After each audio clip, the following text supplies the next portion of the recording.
Today we're getting into the latest Tesla news, including the smaller Model Y coming in 2025, a $12,000 Model 3 available today, Tesla's delayed features and more, so let's get into it, and a special thanks to Mando for sponsoring a portion of this video. First up today, incentives at the federal and state level have been big contributors to EV sales. While prices have been dropping across the industry, it's these added bonuses that really bring these cars to affordability for many customers. The $7,500 federal EV tax credit is the one that most are familiar with here in the US, but depending on where you live, there are tons of other incentives that can make these cars even more attainable. Sawyer Merritt recently shared a story out of Colorado, which is a state that has some of the most generous incentive programs in the entire country. While the average person might not qualify for all of these programs, each one is still a great deal in and of itself. When combined with the latest deal from Tesla themselves, you can get a new vehicle at an absolutely insane price. To start, there is, of course, the $7,500 federal tax credit, which many customers should qualify for. Before we go any further, I'd like to thank today's sponsor, Mando. It's been a very hot summer in Los Angeles this year, and Mando has helped keep me smelling good no matter where my day takes me, with their whole body deodorant. Mando deodorant was specifically created by a doctor who really saw firsthand how normal BO was being poorly diagnosed and treated. To combat the problem, they created their amazing whole body deodorant for you to apply anywhere bad odors can form. Their special formula is clinically proven to fight odor better than a shower with soap alone. 12 hours after a shower, the average man reported an odor level of 5 out of 10, but Mando users were at a 0 out of 10. Mando is also cruelty-free, skin-safe, pH balanced for anywhere on your body, and they offer a wide range of aluminum-free products. I recently received a starter pack that includes their bourbon leather deodorant and body wash, their Mount Fuji cleansing bar, and a pack of special deodorant wipes. I've loved using all these scents and products since they've kept me feeling fresh and smelling good all day. While many deodorant brands try to just cover up your smell, Mando actively works to stop odors before they start. Their special scents, including bourbon leather, clover woods, Mount Fuji, Pro Sport, and even their unscented varieties, reduce your odor for up to 72 hours without staining your clothes. You can get started by ordering your own starter pack, which includes a solid stick deodorant, cream tube deodorant, or an acidified cleansing bar and 2 free products of your choice, such as mini body wash and deodorant wipes. The best part is that it qualifies for free shipping as well for all new customers. To try Mando for yourself, go to shopmando.com and use code RyanShaw for $5 off your starter pack. That's a 40% value. Colorado also offers a vehicle exchange program where people can trade in their gas cars for a rebate towards a qualifying EV. Customers who participate can receive $6,000 towards their new vehicle. The state also offers their own EV tax credit for up to $5,350. Additionally, the electric provider Xcel Energy offers their own income-based EV incentive that can save eligible customers an additional $5,500 on their EV purchase. If you were eligible for all of those incentives, that would knock $24,350 off the purchase price of any of their qualified vehicles. Take the long-range rear-wheel drive Model 3, for example. That car starts at $42,490, and with all of these incentives, that brings the price down to just $18,140. Right now, Tesla is also offering their own incentives where owners can get $500 in credit, up to 10 times for giving a referral to new customers. When combined with a $1,000 loyalty discount, you can get that long-range rear-wheel drive Model 3 for just $12,140. That's pretty ridiculous. Not many people can actually qualify to combine all of those incentives, but any combination of them will still net you a very good deal. It also seems that those Tesla referral credits will stay in your account for up to a year, which in theory means if you time things correctly, you could stack 2 years in a row to get $10,000 off. Of course, that supposes this program doesn't change and none of these incentives change, but it's pretty crazy that you could get under $10,000 with all of that considered, timing things right in a year or so. The increasing availability of discounts and affordable options has been doing a lot to drive consumer interest in electric vehicles. According to J.D. Power, their latest polls show record highs for EV interest, with over 25% of shoppers very likely to pick an EV for their next vehicle. They estimate that in August, EV sales will have grown by 4.2% year over year, up to 1.43 million units. A large part of these increases has been the drop in average EV prices, with the average transaction price dropping 4.1% to $44,039. The availability of incentives has been major as well, with the average incentive per vehicle rising from $1,132 last August to $3,035 this year. New electric vehicles aren't the only category that are seeing huge growth due to these price drops across the industry. Bloomberg reports that dropping prices have majorly impacted the used EV market as well, and driven increased sales. Some regions have reported seeing sales jump as high as 70%. The head of one used car lot described the situation as such. Tesla is driving the market by lowering the prices. Used EVs are sold more quickly than gas cars, almost in a week. Much like with new EVs, dropping prices combined with increasing availability of incentives is helping to move a lot of units. For example, the federal government offers $4,000 tax credits on any used EV priced under $25,000. If you can find an eligible vehicle, of which some are available even directly from Tesla, you could turn a great deal into an even better one. Trends over the last few years have proven that people are interested in EVs, but lowering costs will be the biggest way to really get people to make a purchase. Next up today, we have long been awaiting word on the highly anticipated refresh of the Tesla Model Y, and now it looks like this refresh may entail 2 or 3 entirely different vehicles. Another Project Juniper Model Y was spotted in the wild recently, and it has fueled a lot of excitement regarding a potential upcoming announcement or even release. This car was spotted in the Bay Area, covered in the same camouflage wraps that we saw on Model 3 prototypes leading up to that refresh. This car is expected to see all of the major improvements that came to the Model 3 with that refresh, plus perhaps some new and unexpected other additions. These include an updated suspension, a redesigned interior and exterior, improved sound dampening, better handling, improved construction and safety features, and much more. These changes were a huge improvement over an already great car and are sorely missed on Tesla's best-selling vehicle, the Model Y, at this point. The big design change we do expect is a rear light bar. An image of an uncovered Model Y refresh leaked online, and speculation has the rear of this car looking something like this. There's been a lot of speculation regarding this refresh, but the most recent word from Tesla is that it won't be arriving until sometime next year. It'll probably be a little while before we get an official look at this car from Tesla, but the latest rumors and reports suggest that this could be an even bigger change than we were expecting. To start, a report out of China suggests this refreshed vehicle will release in Q1 of next year. Chinese news outlets report that this model won't just be one car, however, but 2 distinct configurations. The first is a standard 5-seater, and the second is a larger 7-seater that might be exclusive to the Chinese market.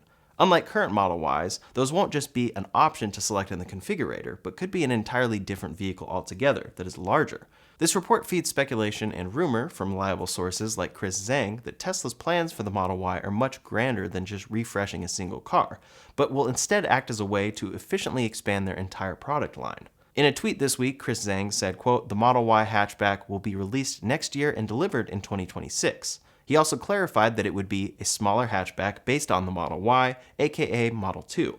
The Model Y is the car Tesla has reduced production cost on more than any, so it makes sense that it would be the car they base affordable models on. For years, Tesla's been talking about a theoretical $25,000 EV that would be built on the same vehicle platform as their upcoming robotaxi. That affordable EV seems to have been canceled in its current iteration, and Tesla has shifted their focus towards other projects. They're still reportedly working on more affordable models, but in order to simplify production, they will likely be based on the same tech as their existing cars. Their exact quote was, "Plans for new vehicles, including more affordable models, remain on track for start of production in the first half of 2025. These vehicles will utilize aspects of the next generation platform, as well as aspects of our current platforms, and will be able to be produced on the same manufacturing lines as our current vehicle lineup." Originally, it was speculated that this upcoming affordable vehicle would essentially be a stripped-back Model 3, but Tesla might be planning to produce a smaller, more affordable Model Y instead. Like I mentioned earlier, rumors suggest that Tesla is working on 2 configurations of this car, a 5-seater and a 7-seater.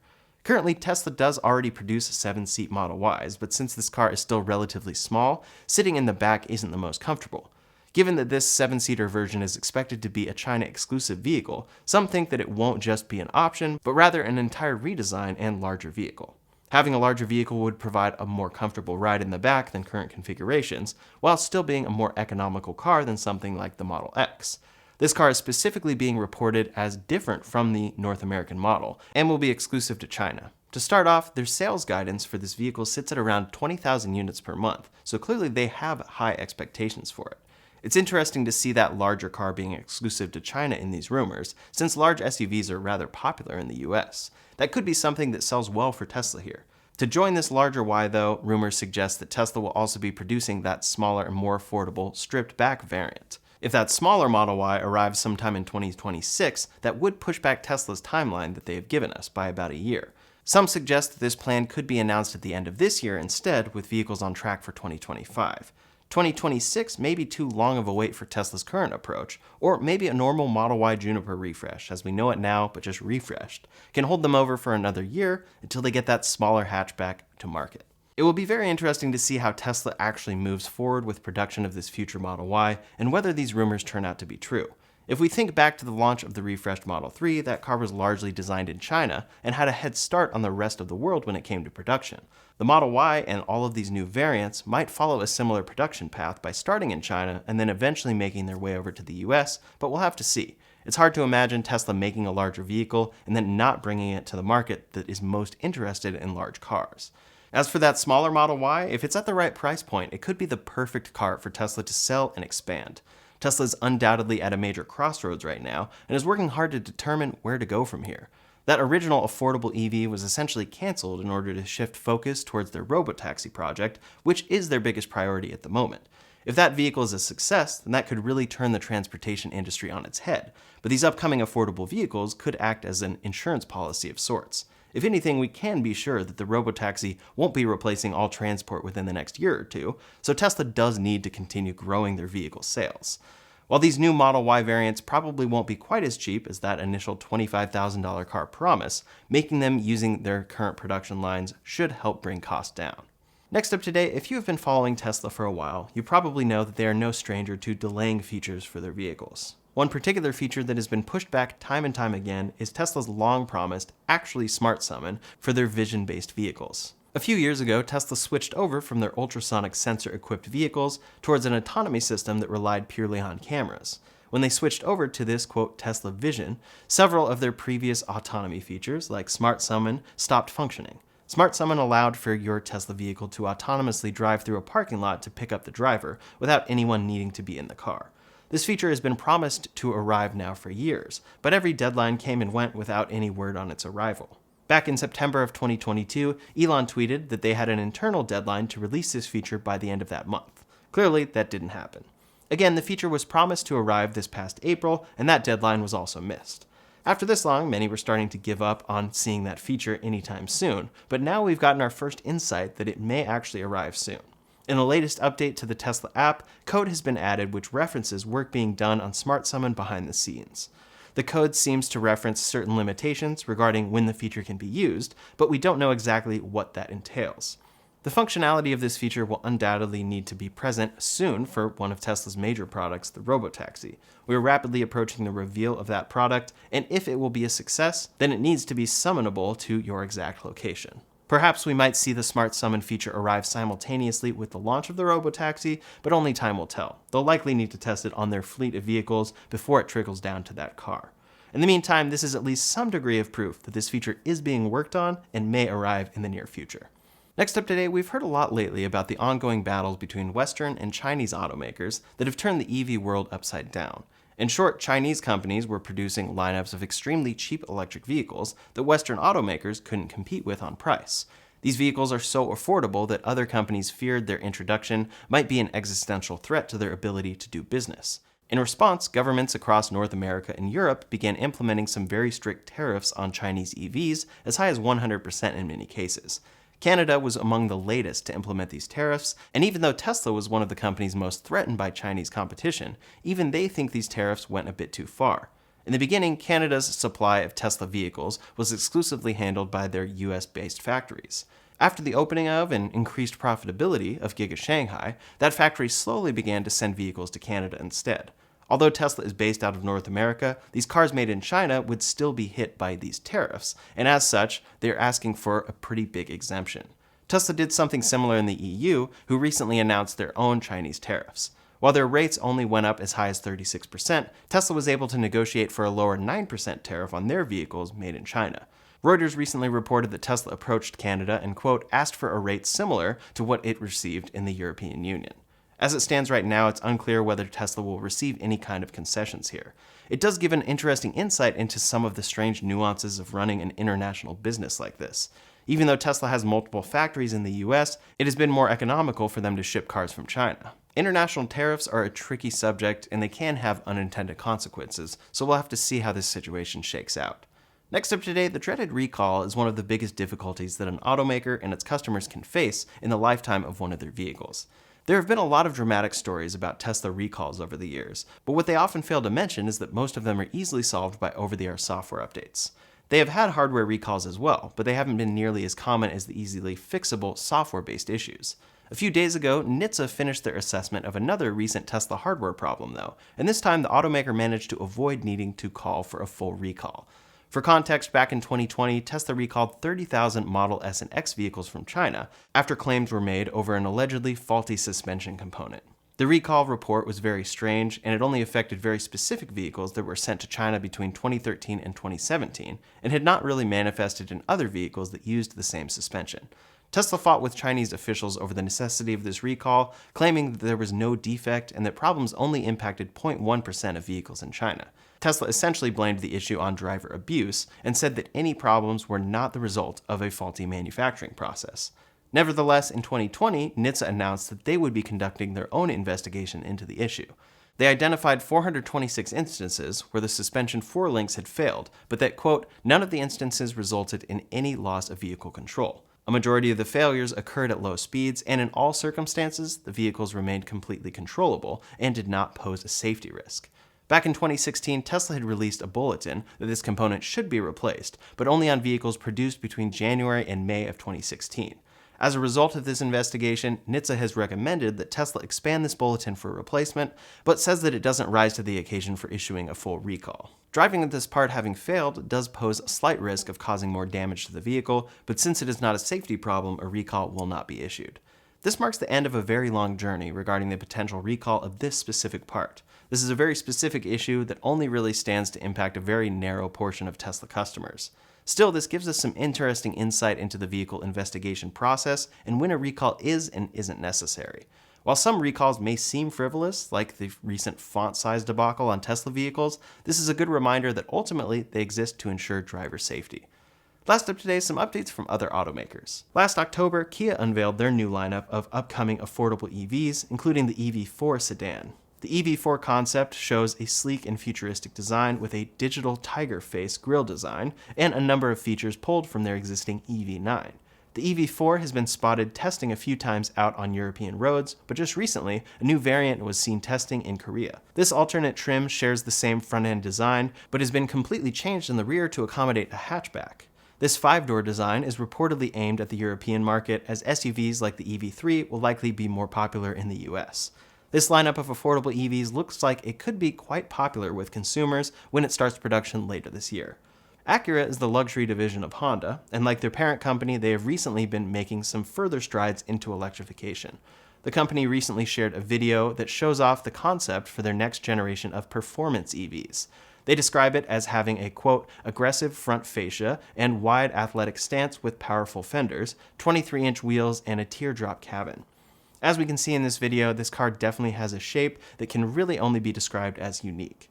It has an upturned nose that will certainly give this car an unmistakable silhouette. With that being said, this is ultimately just a concept car. While Acura is undoubtedly working on their next generation of performance vehicles, it is extremely unlikely that it will look anything quite like this. We might see individual elements from this concept appear in future vehicles, but it will definitely be normalized by the time that we see it hit the market. At least that's how it always goes. The company says that the, quote, overall theme is an evolution of Acura's alluring modern edge styling that will be seen on future Acura vehicles. So while their future EVs will probably look quite different, we can't expect it to look quite sleek and advanced. That's all the latest Tesla news for today, so in the meantime, if you want to see a roundup of the latest Tesla competitors with huge discounts available, you can check out that video linked up here or in the description below. Thanks so much for watching, and I'll see you on the next one.